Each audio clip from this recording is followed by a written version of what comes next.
इस चैनल पर आपको पोल्ट्री फार्मिंग से रिलेटेड क्वालिटी वीडियोस ही मिलेंगी, तो चैनल को जरूर सब्सक्राइब कर लेना।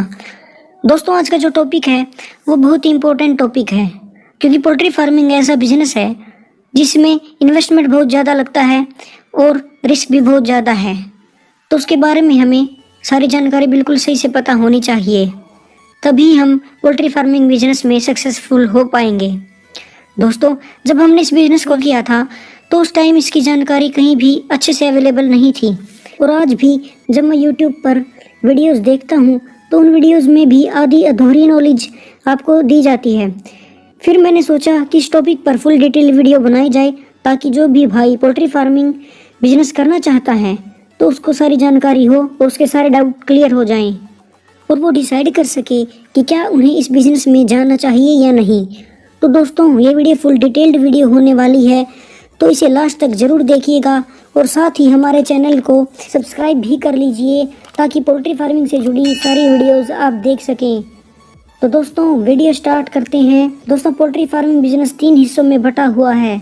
सबसे पहले आता है लेयर फार्मिंग। इसके अंदर हम उन मुर्गियों को रखते हैं जो अंडे देती हैं, और उन अंडों को हम बेचकर पैसा कमाते हैं। दूसरे नंबर पर आता है ब्रॉयलर फार्मिंग। इसके अंदर हम उन चिक्स को बड़ा करते हैं, उन्हें 40 से 45 दिनों तक शेड में पालते हैं और फिर मार्केट में उनको सेल कर देते हैं, और फिर वो आगे मार्केट में कटाई के लिए जाते हैं, तो इससे हम अर्निंग करते हैं। और लास्ट नंबर पर आता है हैचरी फार्मिंग। इसके अंदर हम अंडों से चूज़ों को निकालते हैं, उनकी हैचिंग करते हैं और फिर आगे छोटे चूज़ों को बेच देते हैं। तो मुझे लगता है कि अब आपको पोल्ट्री फार्मिंग के तीनों पार्ट्स को जानने में कोई दिक्कत नहीं होगी। तो दोस्तों, आज हम इसके फर्स्ट पार्ट यानी लेयर फार्मिंग बिजनेस के बारे में बात करेंगे। बाकी दोनों चीज़ों के बारे में हम नेक्स्ट वीडियो में बात करेंगे। आज हम लेयर फार्मिंग के बारे में फुल डिटेल से जानेंगे। दोस्तों, आपको पता ही है कि अंडे की डिमांड डे बाय डे कितनी इंक्रीज़ हो रही है, और इसी के कारण कुछ लोग लेयर फार्मिंग की ओर आकर्षित हो रहे हैं। तो इस वीडियो में हम जानेंगे कि क्या सच में लेयर फार्म आपको प्रॉफिट देगा या लॉस देगा। तो वीडियो को शुरू करते हैं। तो सबसे पहले देखते हैं इसके अंदर कितना खर्चा आता है। फ्रेंड्स, सबसे पहले हमारा खर्च होता है कंपनी से चिक्स बुक करवाने के लिए, जो लगभग हमें 1 महीने पहले बुक करवाना होता है। आप किसी भी कंपनी का चिक्स ले सकते हैं। जैसे दोस्तों, आज का प्राइस एक चूजे का लगभग 45 से 46 रुपये चल रहा है। तो यहाँ हम सारे खर्चे 10,000 बर्ड्स के लिए निकालेंगे। आप अपने हिसाब से उसे एडजस्ट कर सकते हैं। जैसे अगर आप 5,000 बर्ड्स के साथ बिजनेस शुरू करना चाहते हैं तो आप सारे खर्चे का आधा कर लेना। तो दोस्तों, 10,000 चिक्स हो गए लगभग 4,50,000 से 4,60,000 के बीच। अब चिक्स तो बुक हो गए, उन्हें अंडे के लिए तैयार करने के लिए उन्हें कहीं तो रखना पड़ेगा। एयर शेड मुर्गियों के लिए तैयार कर रही हैं, उसको बर्ड्स आने से पहले तैयार करवा लीजिए, और उसके नीचे आप चिक्स की ब्रूडिंग कर सकते हैं। दोस्तों, लगभग 90 से 100 दिनों तक चिक्स नीचे रहेंगे, ताकि उनकी ग्रोथ अच्छे से हो सके और लेयर शेड के केजेस से वो बाहर ना निकल सकें। अब बारी आती है लेयर शेड के खर्चे की। तो दोस्तों, 10,000 बर्ड्स के लिए हमें 30 फीट की चौड़ाई और 210 से लेकर 230 फीट लंबाई वाली जगह की ज़रूरत पड़ेगी। और कोशिश करें कि लेयर शेड की जगह रिहायशी इलाके से थोड़ी दूर हो, और आने जाने का रास्ता भी सही होना चाहिए, क्योंकि बाद में व्हीकल को आने जाने में कोई दिक्कत ना हो। दोस्तों, साथ में हमने ये ध्यान भी रखना है कि लाइट और पानी की भी सुविधा आपके शेड में अच्छी होनी चाहिए। तो दोस्तों, शेड की कंस्ट्रक्शन की कॉस्ट लगभग 15 लाख से 17 लाख रुपए आती है। दोस्तों, ये कॉस्ट 10,000 बर्ड्स वाले लेयर शेड की है। उसके बाद शेड के अंदर केजेस लगते हैं और पानी के लिए निप्पल्स लगती हैं, साथ ही साथ फीड डालने के लिए फीडर्स भी लगते हैं। इन सब का खर्चा लगभग 6 से 7 लाख रुपए आता है। उसके बाद इलेक्ट्रिसिटी की फिटिंग और शेड को साइड से ढकने के लिए पर्दे और छोटी मोटी चीज़ें मिला के 2 से 3 लाख के बीच का खर्चा आता है। अब शेड भी बन गया, चिक्स भी आ गए। अब बारी है फीड के खर्चे की। जो चिक्स को डालना है, इसका खर्चा लगभग 5 से 6 लाख रुपए महीने के बीच में आता है। तो बर्ड्स लगभग 120 दिनों से अंडा देना स्टार्ट कर देते हैं। वो पहले छोटा अंडा देते हैं, धीरे धीरे फिर उसका साइज इंक्रीज होता जाता है। इसके बाद चिक्स की चोंच काटी जाती है और टाइम टू टाइम वैक्सीनेशन होती है। नीचे छिलका बिछाया जाता है, साथ ही चूना डाला जाता है।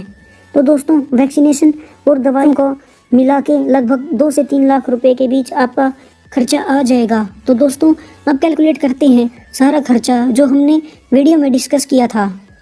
तो चिक्स की कॉस्ट आपकी होती है लगभग 4,50,000 से 4,60,000 रुपये। उसके बाद लेयर शेड का खर्च होता है लगभग 15 से 17 लाख रुपए। उसके बाद फीड की कॉस्ट आपकी होती है लगभग 20 से 25 लाख रुपए। उसके बाद वैक्सीनेशन का खर्च आपका लगभग होता है 2 से 3 लाख रुपए। उसके बाद हमारा छोटा मोटा खर्चा जैसे जनरेटर का, और अगर शेड किराए पर लेंगे तो उसका खर्चा, ये सारा टोटल आपका खर्चा लगभग 1 लाख रुपए आप मान के चल सकते हैं। उसके बाद लेबर कॉस्ट और इलेक्ट्रिसिटी कॉस्ट आपकी लगभग 30,000 रुपये से 35,000 रुपये महीना पड़ेगी। तो हमारा पूरा खर्चा होता है लगभग 42 लाख से 48 लाख रुपए। यानी आप एवरेज निकालें तो आपका टोटल खर्चा 45 लाख रुपए आप मान कर चलिए। दोस्तों ये टोटल कॉस्ट हमने 10,000 बर्ड्स की निकाली है।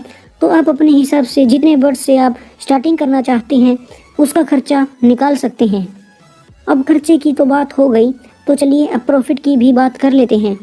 दोस्तों लेयर शेड के अंदर आपकी एवरेज प्रोडक्शन कैपेसिटी 90% तक रहती है। फिर जैसे जैसे टाइम बढ़ता है तो ये प्रोडक्शन कैपेसिटी 75% से 80% तक रह जाती है। तो दोस्तों एक अंडे की कॉस्ट लगभग 3 से 3.5 रुपये आती है और मार्केट में इसका प्राइस 4 से 5 रुपये के बीच चलता है।